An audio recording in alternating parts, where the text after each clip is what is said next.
Bună ziua tuturor și bine v-am regăsit la un nou videoclip. Mulțumesc tuturor pentru aprecieri și mesajele frumoase pe care le lăsați. O să vă rog în continuare, la cei care vă plac videoclipurile mele, vă place acest canal de YouTube, cu tot ce cuprinde el, să lăsați un like sau un comentariu sau să vă abonați la acest canal și să apăsați clopoțelul pentru a primi de fiecare dată notificări când eu postez un videoclip, pentru a nu pierde, pentru că nu se știe niciodată ce videoclip postez și poate că este unul care vă interesează, mai ales că știți foarte bine că din când în când eu chiar mai și dau sfaturi în videoclipuri, ce să faceți pentru atragerea abundenței, pentru curățarea casei și așa mai departe. Pentru ceilalți care nu doresc neapărat să urmărească videoclipurile, nu e nicio problemă. În secțiunea playlist găsiți acolo foarte multe sfaturi pentru curățarea casei, pentru abundență, pentru atragerea iubirii și așa mai departe. Bun. Dar să trecem la ale noastre. Avem două variante, varianta numărul 1 și varianta numărul 2. O să vă rog să vă alegeți una dintre cele două variante cu care considerați că rezonați cel mai bine sau să le ascultați pe ambele și să luați doar ceea ce vi se potrivește. Nu știu de ce, dar de această dată simt să încep cu varianta numărul 2, cu toate că de obicei încep cu varianta numărul 1. Dar uite că de această dată simt acest lucru și atunci dacă simt asta, exact așa și voi face și voi începe cu varianta numărul 2. Probabil că voi, cei care ați ales varianta numărul 2, sunteți mai nerăbdători sau aveți nevoie de anumite răspunsuri mai rapid. Da? Deci nu știu, vedem. Ok, hai să vedem ce vrea să ne spună varianta cu numărul 2. Ce vrea să ne spună varianta cu numărul 2.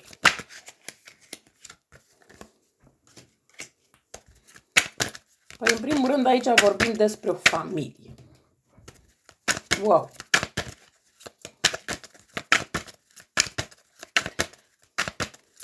Voi extrage cărțile și după le vom lua pe fiecare în parte, da? Ca să nu mai...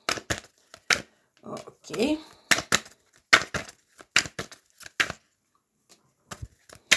Aici poate fi vorba inclusiv de faptul că poate voi ați avut această familie în momentul în care ați ales această variantă, iar în această familie ați avut parte, într-adevăr, și de lucruri frumoase, dar și de foarte multe dezamăgiri. Momentan mă opresc din extragerea cărților, după dacă mai e nevoie, vom mai lua și alte cărți. Aici pot să spun că predomină destul de mult zodiile Rac, Scorpion, Pești, dar și zodii de foc și avem inclusiv zodii de aer, Gemeni, Balanță, Vărsător, da? Dar voi știți foarte bine, pot fi persoane din toate zodiile și cu ascendent în zodiile pe care eu le-am enumerat sau o planetă sau ceva de acest gen, da? Bun, ideea este că aici, în primul rând, și predomină destul de insistent familii, pentru că am zis că aici cred că a fost vorba, sau este vorba despre o familie în primul rând.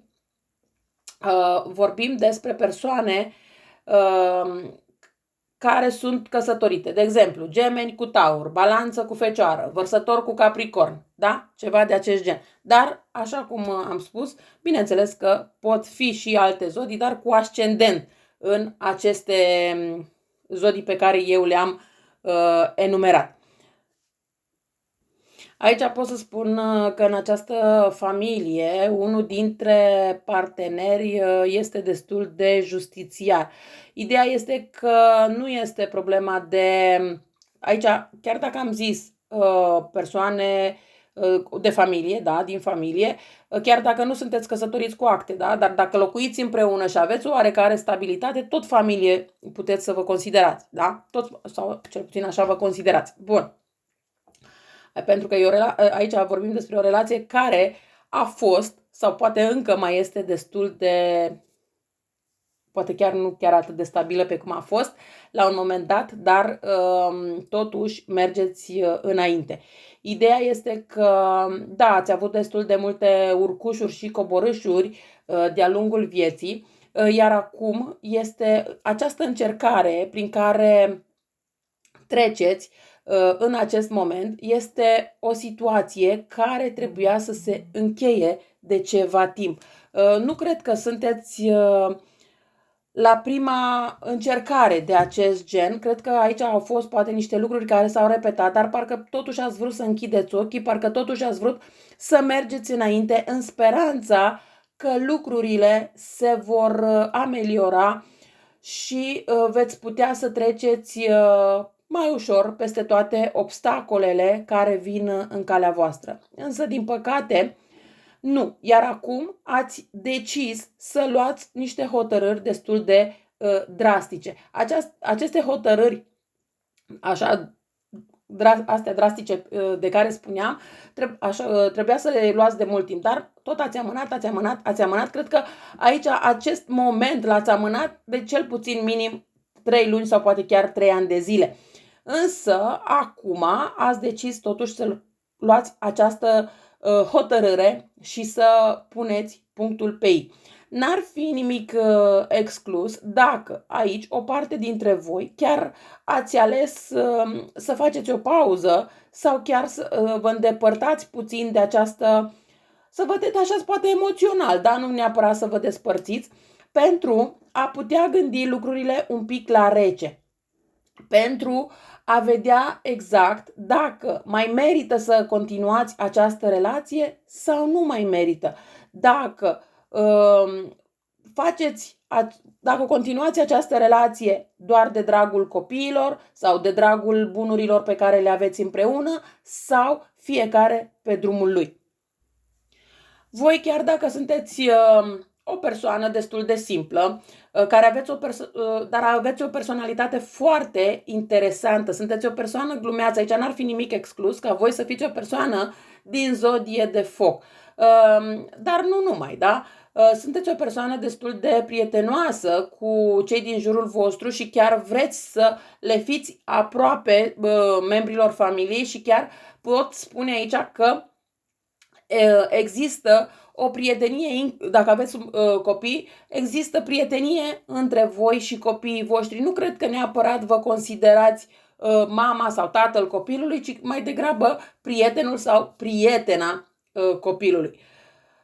Doar că uneori aveți tendința de a controla tot și asta nu întotdeauna face bine, dar da, încă, mai ales dacă sunt copii încă adolescenți, da, trebuie controlați, dar dacă sunt mai mari, trebuie să îi lăsați să-și facă și viața lor, indiferent dacă vă place sau nu acest lucru.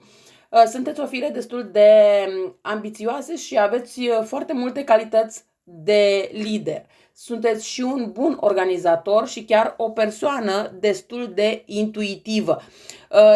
Doar că în ceea ce ține de membrii familiei, s-ar putea ca uneori să nu țineți neapărat cont de intuițiile voastre, pentru că vă gândiți că poate greșiți. Este bine să vă ascultați intuiția și să o gândiți la rece pe cât se poate, chiar dacă este vorba de membrii familiei.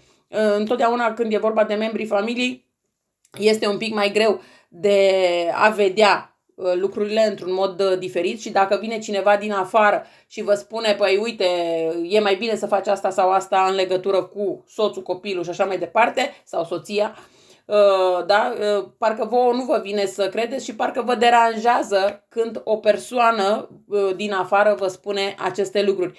Dar este bine să analizați un pic lucrurile, să vedeți dacă persoana respectivă a avut dreptate sau nu și să acționați în consecință, pentru că s-ar putea să vă dați seama că anumite aspecte pe care o anumită persoană a încercat să vă atragă atenția, a avut dreptate, doar că voi la momentul respectiv v-a deranjat acest lucru. Și este normal că la fiecare când vine cineva din afară și spune ceva despre membrii familiei, e un pic deranjant, dar trebuie și analizat. Să vedeți dacă are sau nu are dreptate în funcție de acest aspect, bineînțeles. Dar așa cum am spus, voi ați ales să luați această pauză și să gândiți un pic lucrurile, să vedeți exact ce vreți să faceți pe mai departe. Dacă doriți să rămâneți în această relație sau doriți să vă despărțiți. Din câte văd aici, voi încă rămâneți în această relație. Doar că, chiar dacă rămâneți împreună cu partenerul sau partenera, încercați cumva să vă faceți să vă creați propriile limite, să fiți un pic mai egoiști, adică nu în sensul că neapărat deveniți mai zgârciți, zgârcite și așa mai departe, dar încercați cumva să vă luați niște măsuri de precauție, încercați să vă protejați. Și ăsta este un lucru bun, chiar dacă celeilalte persoane nu îi place acest lucru. Dar voi văd că în următoarea perioadă încercați să rămâneți destul de detașată pentru a vedea unde duce această relație, unde duc lucrurile pe mai departe, dacă se merită să mai investiți sau nu se merită să mai investiți în această relație. Dar hai să vedem ce se întâmplă pe mai departe, ce va face partenerul în momentul în care vede că voi vă detașați. Hai să vedem ce va face partenerul în momentul în care vede că voi vă detașați.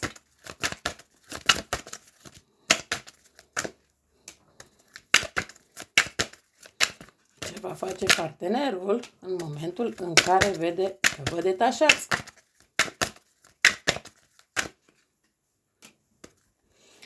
Păi, în prima parte, din câte văd, rămâne destul de confuz, pentru că nu înțelege ce se întâmplă. Cum adică din femeia iubitoare, calmă și care ați acceptat orice, acum brusc deveniți mai nepăsătoare, mai detașată, faptul că impuneți anumite limite și așa mai departe. Și o perioadă rămâne destul de confuz. Și nu doar că rămâne confuz, dar ideea este că nici nu știe pe moment cum să acționeze.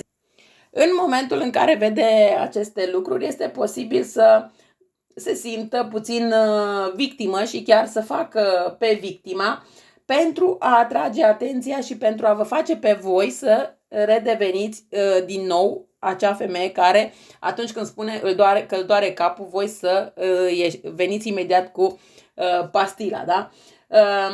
Dar ideea este că indiferent cât se victimizează această persoană, indiferent cât va persevera în această situație, voi să rămâneți la fel de detașate, la fel de calme pe mai departe. De ce?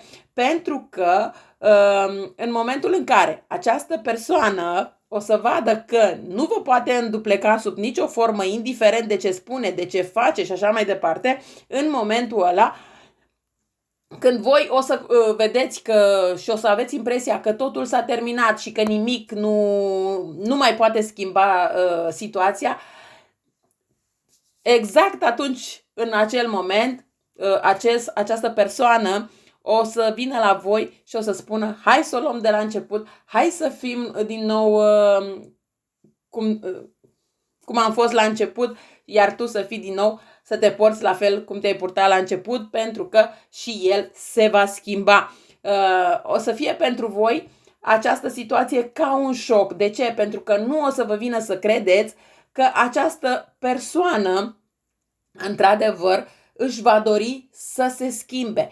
Această persoană, de dragul vostru, se va schimba, pentru că această persoană nu își dorește sub nicio formă să vă piardă în totalitate. Dar, bineînțeles că aici totul depinde de voi, de cât de puternice sunteți voi. Această schimbare, să știți că nu vine peste noapte, este posibil să dureze poate chiar 9 săptămâni sau poate în cele mai nefericite, să le spunem cazuri, poate dura 9 luni de zile. De ce? Pentru că, așa cum am spus, această persoană tot încearcă să vă înduplece. Abia când vede că nu vă poate îndupleca, abia în momentul ăla va face schimbarea necesară. Până atunci nu va face această schimbare pe care voi poate i-ați cerut-o de atâta timp și poate că și în acest moment i-ați cerut-o, dar totuși încearcă să meargă mai departe în speranța că așa cum v-a înduplecat de atâtea ori, vă poate îndupleca și acum. Se vede foarte clar că această persoană, în momentul în care vede că nu vă poate îndupleca, este destul de confuz. Cum adică ați luat voi această hotărâre, cum să vă schimbați voi așa dintr-o dată, și n-ar fi nimic exclus aici ca această persoană să gândească că această schimbare vine din cauza că poate voi ați întâlnit pe altcineva. Da? Și atunci când gândește acest lucru, bineînțeles că intervine puțin și gelozia, dar se gândește, dar de ce să o las eu la altul când pot să o am eu, știi? Ceva de acest gen. Și atunci va face schimbările necesare, dar altfel nu. Și n-ar fi nimic exclus. Poate că unele dintre voi deja ați întâlnit pe altcineva și această persoană simte că vă pierde și e clar că va face niște pași destul de importanți înspre voi. Cam astea au fost informațiile pentru voi, cei de la varianta numărul 1. Văd că au fost informații frumoase. Varianta numărul 2, scuzați. Dacă le-am inversat de această dată, le-am încurcat și eu. Bun, hai să trecem la varianta cu numărul 1, pentru că, bineînțeles, și cei de la varianta cu numărul 1 așteaptă.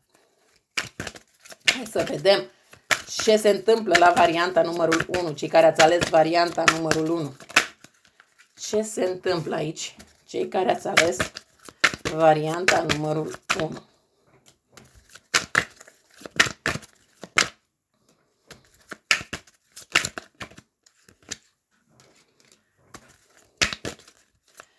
Păi, la cei care ați ales varianta numărul 1, în primul rând aici vorbim despre zodii foarte importante, Gemeni, Balanță, Vărsător, dar avem și ceva zodii de foc, dar avem și zodii de pământ, da? Cum ar fi Taur, Fecioară sau Capricorn. Bineînțeles că pot fi și alte zodii. Știți că eu nu mă orientez neapărat după zodii, pentru că fiecare dintre noi putem avea ascendent sau o planetă din anumite zodii. Bun. Ideea este că aici, din câte văd, foarte multe persoane sunteți persoane singure. Poate că sunteți într-o relație cu cineva, dar poate că încă nu ați reușit să aveți o oarecare stabilitate. Pe lângă asta mai văd faptul că printre voi mai pot fi persoane văduve, care au rămas văduve sau sunteți singure de foarte mult timp și parcă lucrurile nu se leagă pentru voi sub nicio formă. Întâlniți persoane, dar parcă merge relația cât merge și după se oprește. Pentru că se întâmplă câte ceva și nu ați găsit, ca să spun așa, nici persoana potrivită. Ați întâlnit tot felul de persoane care vă mint, care încearcă să vă trădeze, să vă înșele și așa mai departe, iar voi v-ați cam săturat de astfel de persoane care tot apar în viața voastră. Da, apar tot astfel de persoane pentru că voi, din cauza faptului că sunteți singură de atâta timp, sunteți ușor vulnerabile și atunci e clar că se profită din acest punct de vedere. În altă ordine de idei, vă văd că sunteți persoane destul de stabile din punct de vedere financiar. Sunteți independente, deci nu e neapărat că voi căutați un bărbat pentru că nu vă puteți întreține sau ceva de acest gen, ci sunteți niște femei care vă puteți întreține singure pentru că sunteți destul de inteligente, sunteți persoane care vă descurcați din orice situație, dar în același timp sunteți și persoane care arătați destul de bine. Aici pot să spun că printre voi, bineînțeles nu toată lumea, este o etalare generală, nu personală, deci nu vi se poate potrivi tuturor. Aici un pic de atenție. De ce? Pentru că sunteți persoane care încercați cumva să atrageți atenția pe rețelele de socializare, în sensul că poate că puneți mai mult poze cu voi decât ar fi normal și din cauza asta și atrageți foarte multe persoane, mai ales pe rețelele de socializare, care nu își doresc nimic serios de la voi, ci doar, uite așa, o convorbire din asta de la distanță și cam atât. Iar voi, din acest motiv și de multe ori, rămâneți destul de confuză, rămâneți destul de supărată, rămâneți destul de dezamăgită.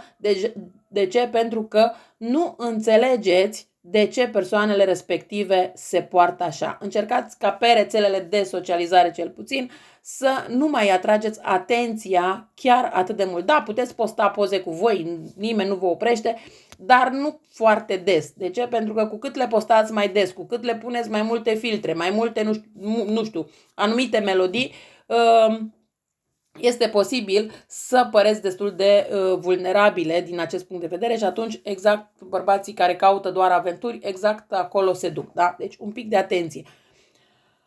Bun. Voi într-adevăr vă doriți o viață stabilă, vă doriți, de ce nu, căsătorie cu o altă persoană. Sunteți o persoană destul de feminine din câte văd, sunteți persoane care poate vă place să vă îmbrăcați mai mult în rochii decât în pantaloni, dar asta depinde de la caz la caz. Sunteți persoane destul de intuitive și sunteți persoane care puteți manifesta persoana potrivită pentru voi. Doar că aici puțină atenție la partea de manifestare. De ce? Pentru că trebuie să știți foarte clar ce anume vă doriți. Dacă vă doriți un bărbat blond cu ochi albaștri, da? Sau vă doriți, mai știu eu cum să fie. Da? Încercați să, în primul rând, la partea de manifestare, să spuneți să fie persoana potrivită pentru voi. Că are ochii albaștri, că are ochii căprui, că e blond, că e brunet, n-are importanță. Ideea este să fie persoana cu care voi să puteți conviețui, cu care să vă puteți înțelege, cu care să puteți fi prieteni, de ce nu? Și așa mai departe, să fie persoana cu care să puteți discuta despre absolut orice. Că degeaba este blond, brunet și cu ochii mai știu eu cum, dacă nu puteți comunica sub nicio formă cu persoana respectivă sau că trebuie să fie neapărat dintr-o anumită zodie, da? Pentru că am mai întâlnit și astfel de cazuri. Da? Deci încercați să manifestați persoana potrivită pentru voi, unde să lăsați, întotdeauna în manifestare trebuie lăsat liberul arbitru, pentru că ca să vi se îndeplinească dorința. Altfel, dorința se poate îndeplini, dar nu neapărat așa cum voi v-ați dorit. Sau întârzie chiar și nu înțelegeți de ce întârzie. Bun. Dar da, din câte văd, în momentul în care veți face această manifestare și încă un aspect și un lucru și un sfat și cum vreți voi să-l numiți, întotdeauna când la partea de manifestare, când vă doriți un partener, o mașină, o casă, ce vreți voi, mai mulți bani, nu știu, voi, ideea este să vă puneți un obiectiv, ce anume vă doriți. Dar obiectivul acela, așa cum am spus, să fie foarte clar și să aibă liberul arbitru. Da? Iar după ce v-ați stabilit foarte bine obiectivul, care trebuie să fie 1, nu 10 obiective odată, da? Să spuneți în fiecare zi, sunt tot mai aproape de obiectivul meu, adică ceea ce v-ați dorit voi, da? Ceea ce vă doriți voi, care e obiectivul vostru, că fiecare dintre voi poate avea un anumit obiectiv. Pe lângă asta, ce vă sfătuiesc, pentru că acum toți avem telefoane, toți avem smartphone-uri, toți suntem cu tehnologia destul de înaintați, ca și poză la telefon puteți să puneți obiectivul dorit. Adică vă doriți mașină, puneți poză cu mașină. Vă doriți casă, puneți poză cu casă. Vă doriți casa care vă doriți, da? Nu orice casă. Că după veți atrage casa care ați pus-o acolo în poză, da? Deci un pic de atenție la aceste manifestări, pentru că în funcție de cum le faceți, așa le primiți. Bun. Dar să lăsăm partea asta. V-am spus că eu vă mai dau sfaturi și în timpul etalărilor. Deci ascultați etalările ca să puteți auzi toate sfaturile pe care eu le dau. Bun. Sfaturi ușoare, deci nu se pune problema. Aici, așa cum am spus, pentru persoanele care sunt singure, urmează să întâlniți, țineți cont că este etalare generală, nu personală. De ce spun acest lucru? Pentru că aici sunt două variante. Unii sau unele dintre voi, următoarea persoană pe care o veți întâlni și alături de care vă veți întemeia o familie este o persoană din zodie de foc. Pentru o parte dintre voi, această persoană poate să fie zodia leu, dar n-ar fi nimic exclus să fie berbec sau săgetător. Depinde de la caz la caz. Voi sunteți milioane de oameni care vizionați aceste videoclipuri. E clar că nu pentru toată lumea este zodia leu, da? Bun, este zodie de foc. Pentru o altă parte dintre voi, această persoană pe care urmează să o întâlniți este persoană din zodie de pământ, Taur, Fecioară sau Capricorn. Dacă voi sunteți într-o zodie de pământ, este posibil să întâlniți persoană din zodie de foc sau zodie de aer. Da? Dacă sunteți din zodie de foc, este posibil să întâlniți din zodie de pământ sau de aer. De obicei se spune că la zodiile de foc li se potrivesc persoane din zodii de aer. Dar acum e clar că fiecare persoană are temperamentul său, caracterul său și pot exista și excepții. Ideea este că această persoană este o persoană care din punct de vedere financiar stă mai bine decât voi. Este o persoană care are propria sa afacere, care sau lucrează într-o instituție destul de importantă, poate să fie un judecător, poate să fie ceva de acest gen, da? Orice de acest gen. Poate să fie, poate chiar și un doctor, da? Dar mă refer că lucrează în instituții importante cu salar destul de bun sau are propria sa firmă.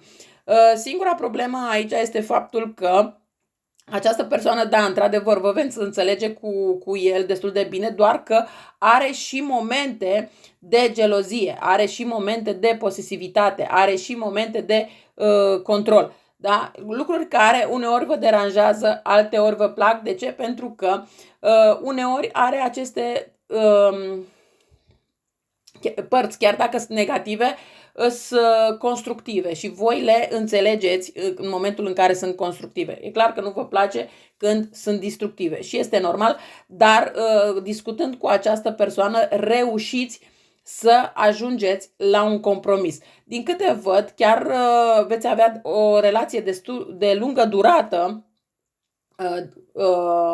cu această persoană, iar într-un moment în care voi vă veți aștepta cel mai puțin și veți considera că această persoană bate pasul pe loc. De ce? Pentru că este o persoană care nu face lucrurile pe repede înainte. Este o persoană care gândește lucrurile la rece. Este o persoană care analizează destul de mult lucrurile.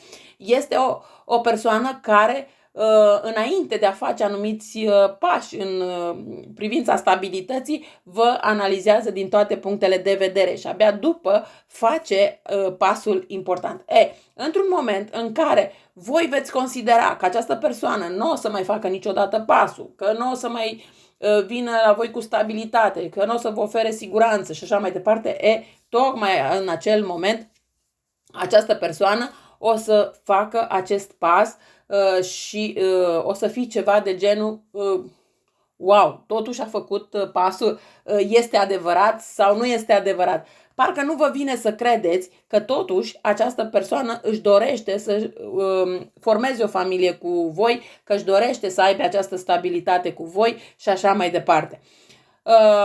Singura problemă aici trebuie să țineți cont că toată această siguranță, stabilitate pentru o parte dintre voi poate deveni puțin greoaie. De ce? Pentru că această persoană se poate întâmpla să locuiască la țară, iar voi să fiți de la oraș și atunci e clar că această trecere de la oraș la țară este un pic greoaie.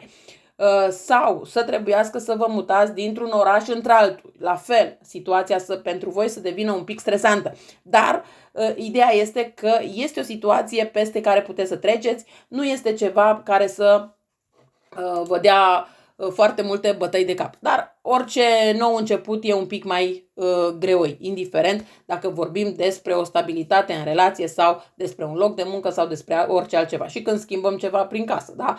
Suntem obișnuiți într-un anumit ritm și când schimbăm dulapul sau mai știu eu ce, până ne dăm seama că le-am schimbat, ne este puțin greu. Așa și aici.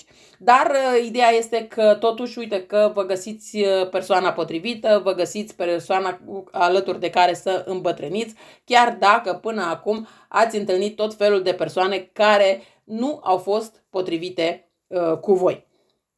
Eu cam atât am avut de spus și pentru voi. Vă mulțumesc că m-ați ascultat și vă doresc o zi cât mai frumoasă în continuare. La revedere!